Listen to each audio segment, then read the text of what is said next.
को नहीं दे सकता हूँ। विभूति को नहीं देखना है, हमें जिन गुण संपत्ति को देखना है।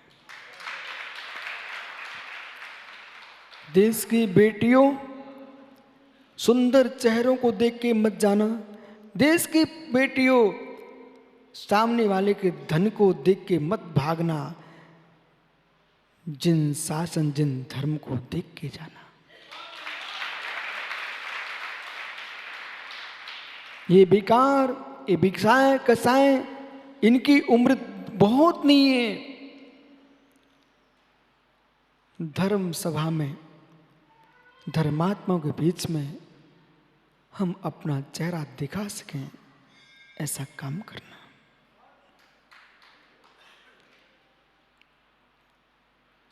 धन उस बेटी को जिसने कहा, हे पिताश्री आप विकल्प मत करो, आप तो राजकुमार से बोल दो मेरी कन्या आपको चाहती है। पुत्री ऐसा कैसे बोले, पिताजी जैसा मैं कह रहा हूं वैसा आप कर दो। यदि आपको अपने रजबीर पर विश्वास है तो पुत्री पर विश्वास करो। आप तो ऐसा बोल दो कुमार से कि मेरी पुत्री आपको चाहती है। लेकिन अहोतात शर्त है, राजकुमार से कहना 7 दिन बाद आए। कुमार से कहना कि 7 दिन के उपरांत आप मेरे घर आए और मेरी कन्या आपसे शादी करने के लिए तैयार है।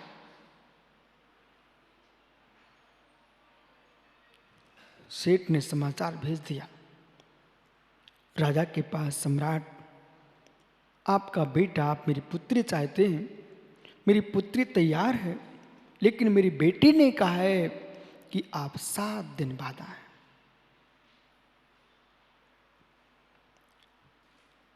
सेठ पुत्री ने क्या किया सेठ जी, उसने पिताजी से ब्रेचन की औषधि मंगाई और ब्रेचन की औषधि खा करके उसको दस्त लग गए। और जैसे दस्त लगे उसने अपने पिताजी से मटके मंगा लिए सुंदर, और एक कमरे में रखा दिए। रैस अंदर का छिपा रहा। जितने दस्त लगे सेठ पुत्री को, वो किसी संडास से नहीं गई, उन मटकों में भरती रही। एक दिन आदमी को दस्त लग जाए पारस, चेहरा यूं हो जाता है। ये चमकते गाल भले नहीं हैं, ये दूसरे की आंखों को फोड़ देते हैं। रज्जू अज्जू चमकते गाल दूसरे की आंखों को फोड़ देते हैं।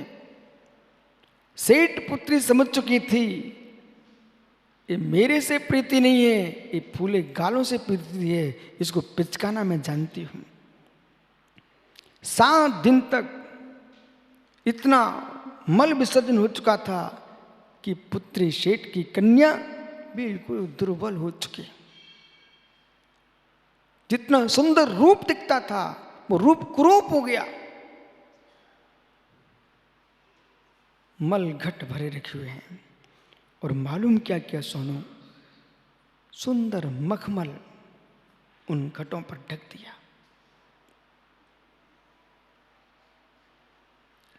सातवें दिन कन्या अपने भवन के चबूतरे पर बैठी। नियत समय तक कुंवर राजपुत्र अपने मित्रों के साथ दल बल के साथ पधारता है। सेठ जी अंदर थे और कन्या चबूतरे पर। पहचान नहीं पाया।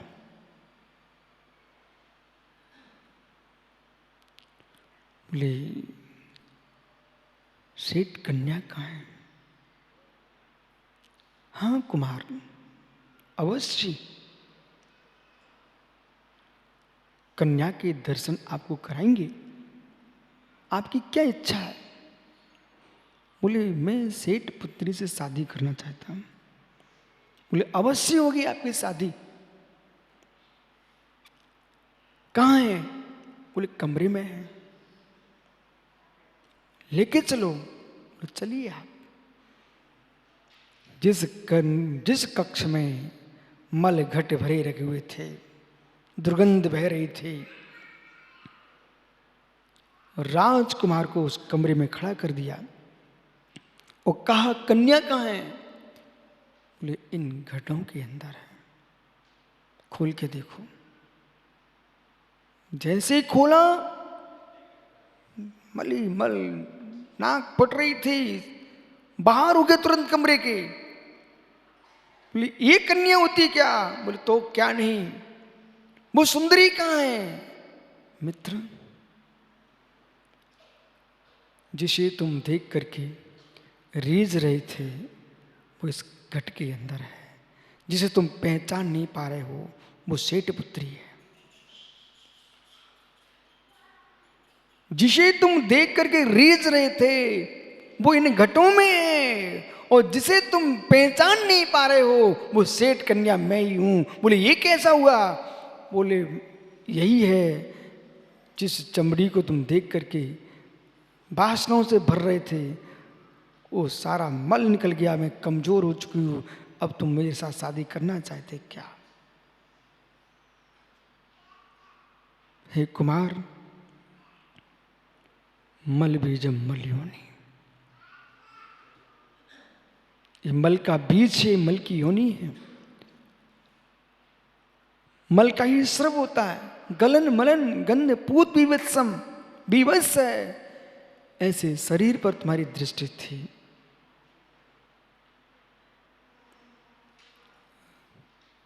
राजकुमार हाथ जोड़ता है, कहता है जिसे मैंने वासना की आंख से देखा,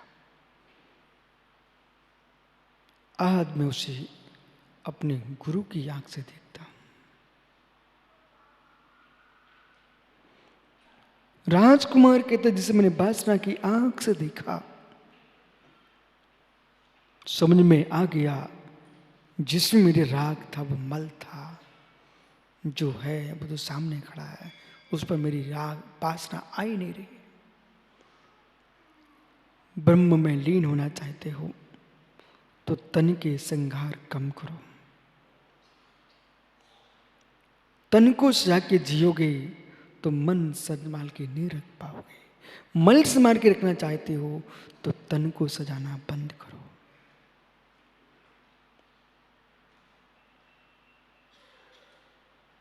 किस पर राग?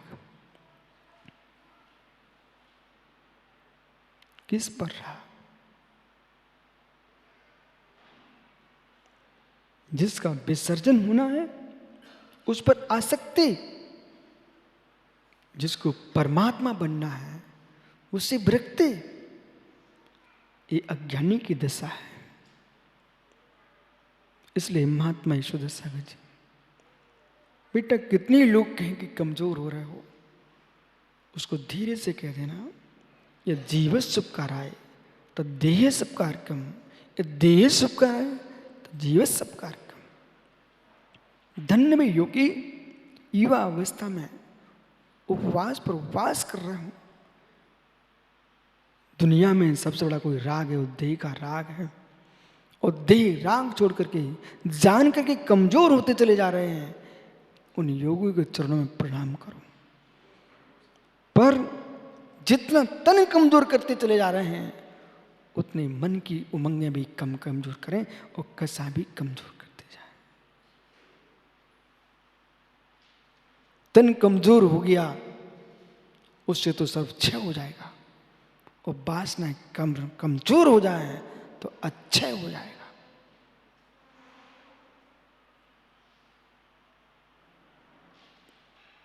साधना का मार्ग भाषा, भाव, भोजन तीनों को भिन्न कर देता है। अन्नू भाई, साधना का मार्ग भाषा विपुल भोजन, भाव तीनों को भिन्न कर देता है।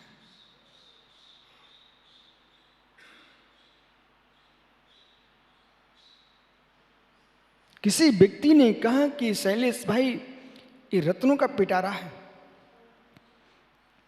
यहां पर श्री जी की जिन बिंब आए, रत्नमयी प्रतिमा आई, जब पेटी खुली हर व्यक्ति की दृष्टि थी क्या निकलने वाला है। और जब सुंदर जिन बिंब देखे हर व्यक्ति का चेहरा मुस्कुरा गया। ओ रत्न पिटारे में मित्र कहीं गोबर भरा हो और पेटी खोली तो चेहरा उदास हो जाएगा। ऐसे विश्वास को जब मैं किसी भी योगी से, साधु से मिलता हूँ सुब्रत सागर जी, मुझे उसके अंदर रत्न दिखाई देते हैं, लेकिन जब वे बोल पड़े तब लगता है कि पेटी खोली तो क्या गोबर निकला। जैसे उनकी साधना है, जैसा ध्यान है, जैसा अनुष्ठान है, भाषा भी उनकी वही होना चाहिए। कोई कूकती है तो पथिक भी रुक जाता है। ऐसे मुनिराज की वाणी सुनकर के क्रूर से क्रूर प्राणी रुक करके सुनने खड़े हो जाए। ये दिगंबर मुनि के वचनों का चमत्कार।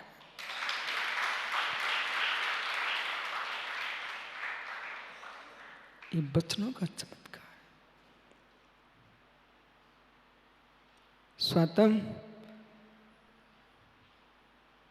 साधु बनो तो बेटा शरीर नष्ट हो जाए उसकी चिंता मत करना, पर सम्मतियां नष्ट मत होने देना। भाषा सम्मति, ईश्वर सम्मति, आदान निच्चवण सम्मति, उत्सर्ग सम्मति, ईर्ष्या सम्मति, ये पांचों सम्मतियों को संभाल लिया, बालक सारा विश्व तुझे संभालेगा। जो साधक सम्मतियों को संभाल लेता है विप्रण सागर जी, उसको दुनिया संभालती है।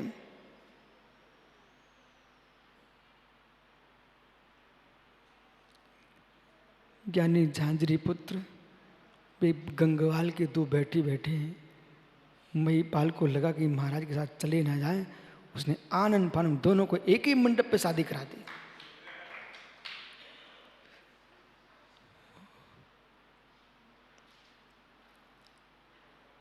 लेकिन भाई तू कमजोर कैसे पड़ गया? नेमिनाथ तो रथ से उतर के चले गए थे। आइए,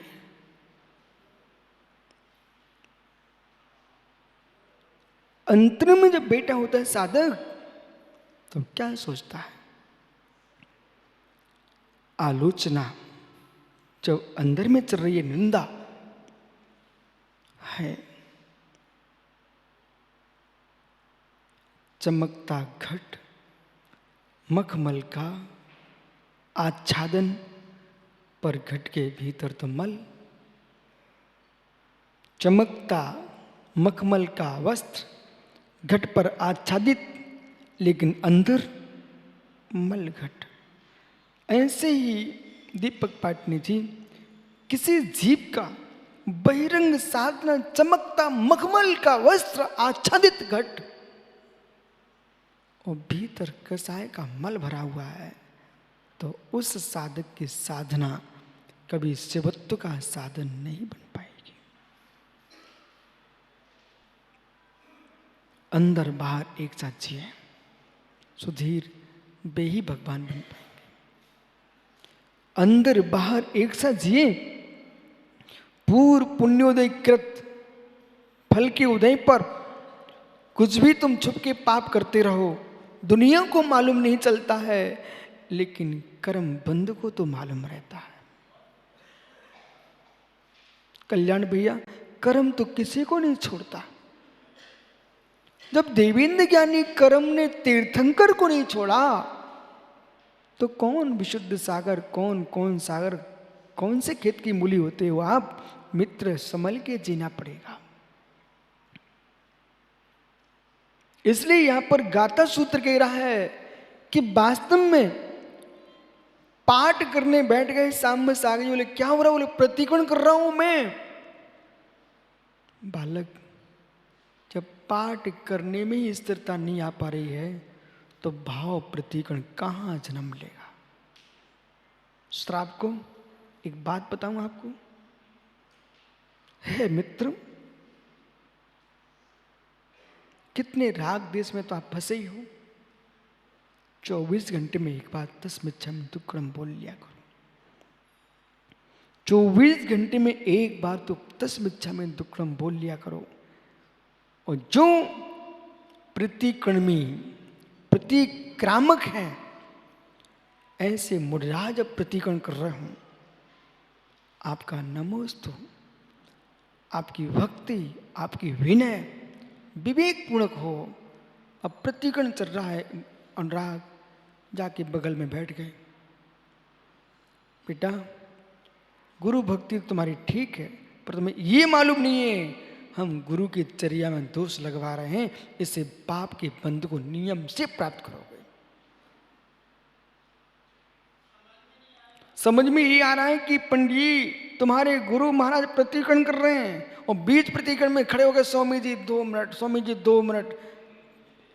मित्र, वे दोषों के निकालने में लगे थे, तुम 2 मिनट में उनके दोषों को तैयार कराने में लगे हो।